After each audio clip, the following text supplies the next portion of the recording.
السلام عليكم حبايبي، عاملين ايه؟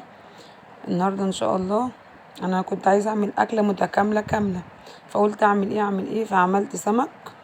هو السمك ده اسمه سمك قراميط، وزي ما انتم شايفين كده. بسم الله ما شاء الله لا قوه الا بالله.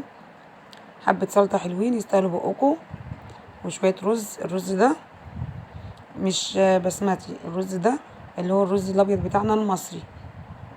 شايفين الحلاوه والجمال، وحبه سلطه كده عشان خاطر تبقى الاكله كامله متكامله. والطبق طلع ما شاء الله بالشكل ده. شوفوا الجمال والحلاوة، اللهم بارك. وبألف هنا وشفا لكل اللي هياكل منه. نشوف بقى عملنا الطبق بتاعنا ده ازاي. بس انا بصراحة مش هكدب عليكم، انا ما عملتش السمك ده بدقيق. اول حاجة انا هجيب بصلاية كده متوسطة، لان الرز الاصفر ده انا هحط له برده بصلاية عشان خاطر السمك. وانا قطعتها صغير كده، وحطيت زيت وحمرتها كده اللون الذهبي. وبعدين انا ما غسلتش الرز، انا جايبه الرز نضيف على الحله على طول. انا ما بغسلش الرز عشان يطلع مفلفل. زي ما انتم شايفين كده انا حطيت الرز اللي هو الابيض بتاعنا المصري ده، حطيته على البصلايه اللي انا حمرتها وخليتها لونها ذهبي. وادي لهم تقليبه مع بعض حلوه كده اهو.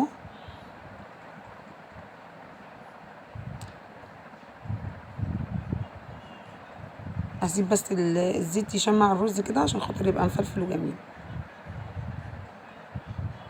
معلش انا ماسكه الموبايل بايدي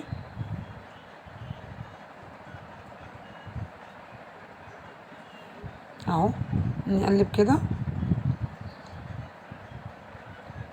هنضيف عليه بقى عشان يبقى لونه اصفر كده وجميل. يعني احنا كده عايزينه، يعني العين بتاكل قبل الايه، قبل البق. فاحنا طبعا عايزين نخلي الاكل كده بتاعنا شكله كده يفتح النفس، فهنجيب حبة كركم وهنضيفهم على الرز بتاعنا، ونديله كمان تقليبه.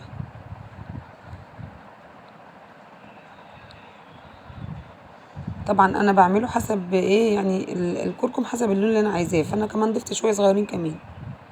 وبرده هقلبهم. طبعا انا ظابطه الشوربه بتاعته دي اللي انا حطيتها، دي شوربه فراخ. ظابطه الشوربه طبعا بتاعته، وظابطه الملح، وظابطه كل حاجه. هنسيب الرز بقى على نار هاديه كده. يعني الاول بيبقى النار عاليه، وبعد كده نهدي عليه النار عشان يتشرب ويبقى مفلفل. طبعا هنا ايه السمك بتاعنا بقى ايه اللي احنا جبناه. هو السمك ده اسمه سمك قراميط، انا كنت عملته معاكم على القناه قبل كده. انا غسلت السمك كويس جدا بخل وملح وليمون، وعصرت عليه 3 ليمونات كده زي ما انتم شايفين، ومنضفاه كويس وشطفاه مره واتنين وتلاته. معلش، شطفاه مره اتنين وتلاته. وزي ما انتم شايفين كده حطيت حاجه تحت المصفى عشان اي حاجه فيه تتصفى، وركنته ايه شويه كده. وزي ما انتم شايفين كده انا حاطه الليمون عليه بتاع 3 ليمونات او ليمونتين يعني. عصرت الليمون. طبعا انا مش لاقيه دقيق، اعمل ايه بقى؟ او زي ما انتم شايفين انا جبت الفيجيتار، وكمان حطيت عليه شويه نشا. وادي الرز بتاعنا واحنا بنتكلم اهو اتشرب. هنهدي عليه بقى برضو النار عشان خاطر ايه، هو لسه برضو ني اهو. هنقفل عليه بقى ده ونسيبه ايه على نار هاديه كده خالص. نيجي بقى للسمك بتاعنا اهو. السمك بتاعنا بعد ما انا غسلته كويس زي ما قلت لكم، حطيت له الليمون. انا عملت له الخلطه ديت، وهي عباره عن ايه، عن طماطميتين وبصلايه وتوم وقرنين فلفل رومي وحراق، وطبعا توابل كمون والملح وشويه دقه كده. كده انا خلصت ايه التتبيله بتاعتي. اقلبها كويس واخلي السمكات تتشرب منها، واكون حاطه للزيت على النار كده زي ما انتم شايفين. اجي بقى للسمك، اقلب البقسماط اللي هو الفيجيتار والنشا مع بعض، وايه اقلب السمكية بتاعتي اللي هو السمك الجزل ده. اقلبه كويس قوي من كل الاتجاهات والنواحي كده عشان يبقى ايه متغلف كله. والله بيطلع ذهبي ومقرمش وجميل، بسم الله ما شاء الله. انا ما حطيتش دقيق خالص.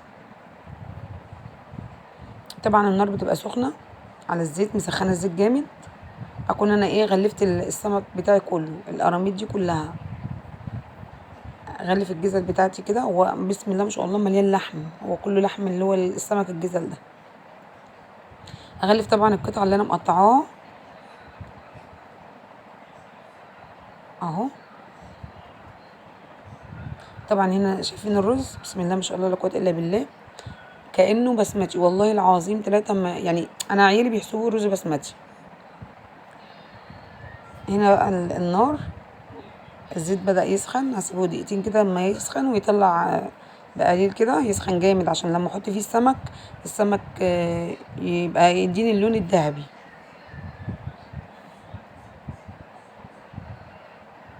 انا والله الواحد بيتعب لما بيصور، بس عايز يعمل لكم اي حاجه يعني تستفيدوا منها.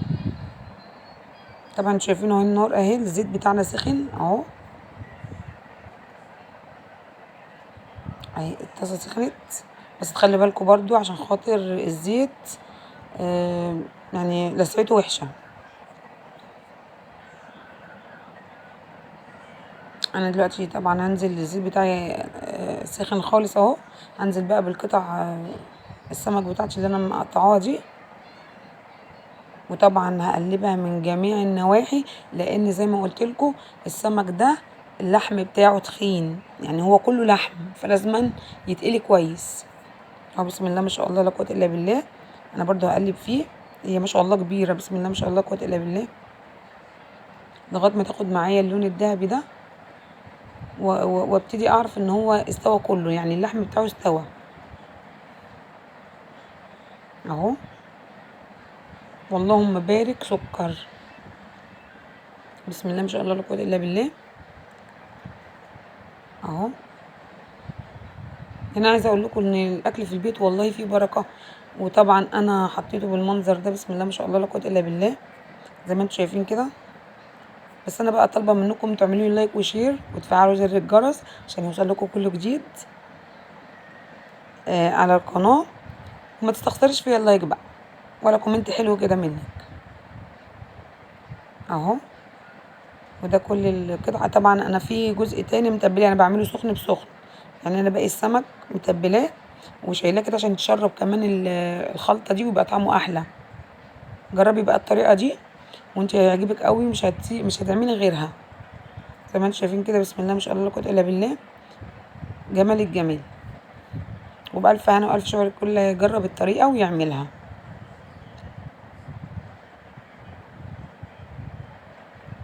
السلام عليكم ورحمه الله وبركاته.